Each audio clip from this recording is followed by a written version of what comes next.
We move on to the next game, which is Mississippi State, team that just had a big win against Alabama. We both have the same record, I think, in conference play. So, needless to say, it's a big game. It's a big game in a lot of ways for our basketball team. Having lost 2 on the road and having our chance now to defend the home court against a Mississippi State team I think it was like in the top 15 early in the year, and they're playing at a much, much higher level. Very talented team, very athletic team, great size. Of course, you have the Witherspoon brothers and Kundari. Witherspoon's an outstanding player, a senior, that leads their team in scoring and a lot of other categories. The Lamar Peters kid is a really, really crafty guard, quick, handles the ball, gets guys in position to score. And again, they have size and will play about 8-9 guys. So it should be an outstanding game. Looking forward to our guys coming out and hopefully playing with the energy you got to play with this time of the year. Again, coming off of a tough loss at Missouri where we're in position to win the game, and that's the thing that we're trying to find, that consistency. The consistency to play at a high level for 40 minutes, and that's when you start taking it to the next level. And with 7 games left on our schedule, that's our mindset right now, and it's the most important game is the Mississippi State game. Hey, Mike, you mentioned the other day you thought the South Carolina first half was the best defense you guys have played all year. Then they scored 46 in the second half. Mizzou scored 46 in the first half. What do you think happened to your defense after that first half of Carolina? What do you got to do to get back to what you guys are playing? I thought for about the first 28 minutes, I thought we played pretty good defense. We were tenacious in getting after it. I thought in the Missouri game, I thought we came out with a little sluggish. I think we didn't have the energy. And I don't know if it's the quick turnaround or what it was. We didn't have that energy until the second half, because in the second half they only scored 33 points. And so that's why I talk about the consistency. We got to do it for 40 minutes. Can't do it for 20 minutes or 25 minutes.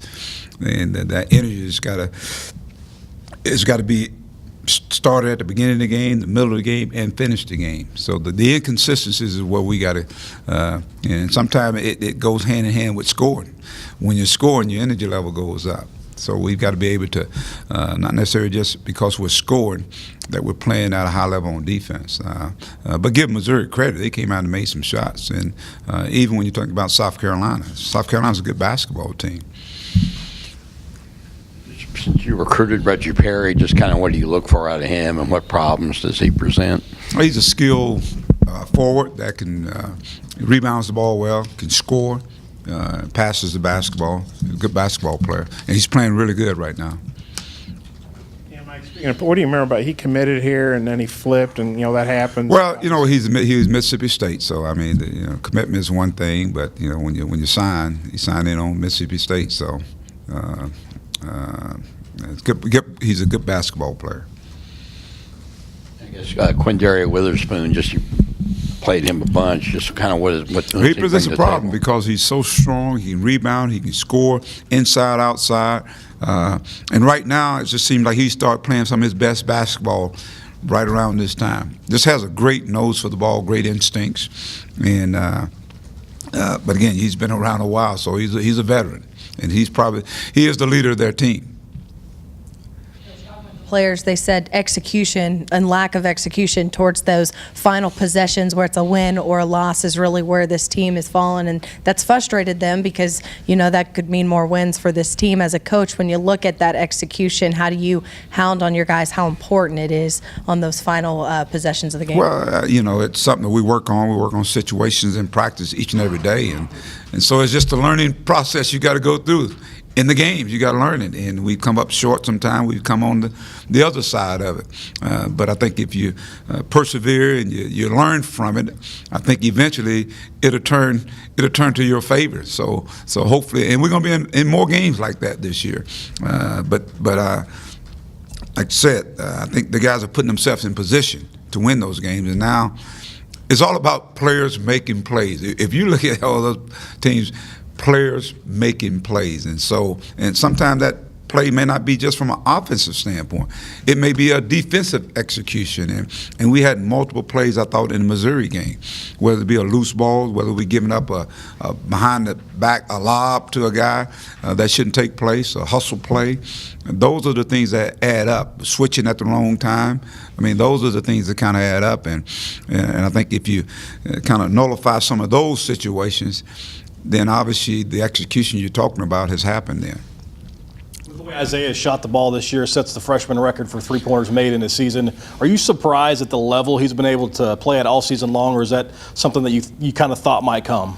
Well, you think about him coming in, he was probably going to be one of those guys that kind of add on to what we already had. And now he was thrown into the fire. He had to be one of those guys to step up. And so for a young guy come from high school, and he weighs about $165, maybe 63. I'm being generous there. I think he's done a really good job of coming in and trying to do the things we asked him to do and playing at a high level, knocking shots down. But he does more than just knock shots down. He takes charges, he rebounds, he defends. You can see his future is really, really bright here in a Razorback uniform. Keyshawn, since his performance against LSU, seems to not only have a lot more confidence in himself, but he's playing a lot more minutes. Him off the bench, have you seen like a light bulb go off and everything's now starting to click with Keyshawn? Or how proud are you to have him kind of come along at this point of the season? Well, it's good to see him, play with confidence. I think that's the biggest word there, confidence. And I've been looking for it to come.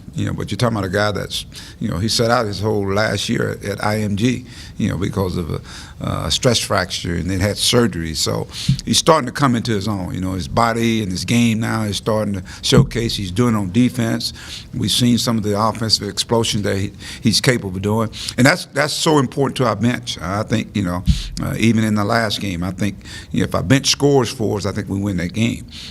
So I think it's real critical going down this stretch right here. Keyshawn continue to come on, and that's the process we talk about. These guys just come from high school, and you're trying to get them to play, in one of the best leagues in the country, and you're playing against seniors and juniors and guys who've kind of been through the wars. And these guys, this is their first year going through it, and I think they've done well. Desi, he's got to continue to come on. I think he's starting to play with a lot more pop and confidence. We saw Gabe kind of explode a little bit. He got a little carried away, but he exploded a little bit in the game. And of course, we've seen Reggie, and that's to me is the secret to this team here is that they control their own destiny. Is the consistency for 40 minutes, the execution that you talked about, defensively, offensively. I think we're light years away where we were from in about 3 weeks ago, and so now it's just putting it all together at this time of the year. Mike, I think 5 of these games you got left are against teams projected to be in the NCAA tournament. So that's the tough schedule, but that's good opportunities for you guys because if you beat them, it obviously raises your profile. How do you feel about having a tough schedule, but what that can do if you can win some of these games? Well, we've had a tough schedule all year long, and with this young basketball team, so every game has been of significant magnitude, and it continues. And so you're talking about teams now that have done well in the non-conference and even in the conference play. Presents challenges, but you're right, they're great opportunities. How big was that after the off game at South Carolina to have the big one that he did at Missouri? Well, I mean, he's commanded that attention. So I think with that being said, you got to step up to the plate. And I was glad to see him do it. He's very, very capable of doing it. And I think you just got to continue to add to our team. I think he's a big part of what we do. We talked about, things going through him. And I don't mean necessarily the scoring part of it. He may be the guy that's making those extra passes and things of that nature. And he's got to be consistent in his play as well. I think we got to expect some things out of him. So I'm expecting to hopefully see some of the same things take place in the Mississippi State game, and as we go down to finish up the schedule.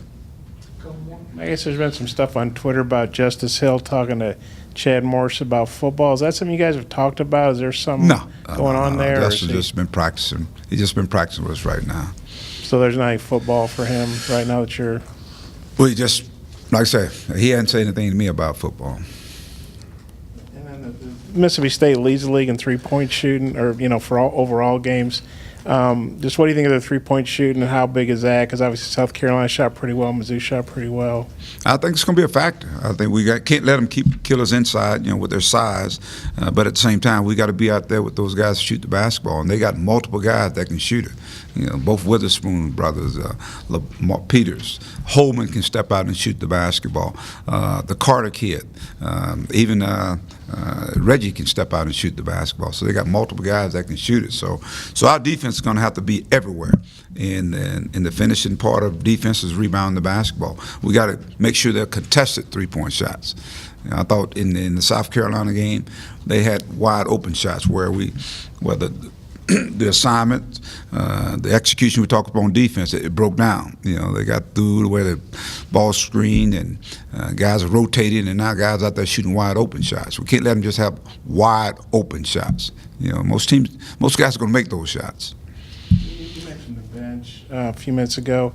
Reggie's had a good year off the bench, but his last couple games hadn't done a whole lot. What do you think's going on with him, and what do you got to do to maybe get him back going? I think he'll be fine. I mean, he's just a freshman. That's all. That's the inconsistency we talked about. He'll be fine. Bobby's getting honored today for Jersey getting retired down at Hall High School tonight. Just, Right. Bobby and what he meant to this program. Remember watching him in high school and what he's been able to do in the NBA. Oh, he is the ultimate, I think the ultimate ambassador, one of the favorite sons of Arkansas, the University of Arkansas, the state of Arkansas. And what a great honor for a young man who is nothing but class. I think when we think about what he did here, I think he just came and just exploded on the scene, and the headband, the smile, his energy. And I thought he meant so much to what we were trying to establish here, and even as we move forward now. And so I'm happy for him that he's being recognized by his high school, and I don't think it'll be the last honor for him, because very deserving of it. I mean, even as we talk right now, he's still represents the Razorbacks in everywhere where he goes, and talks about us and keeps up with us. Okay. All right.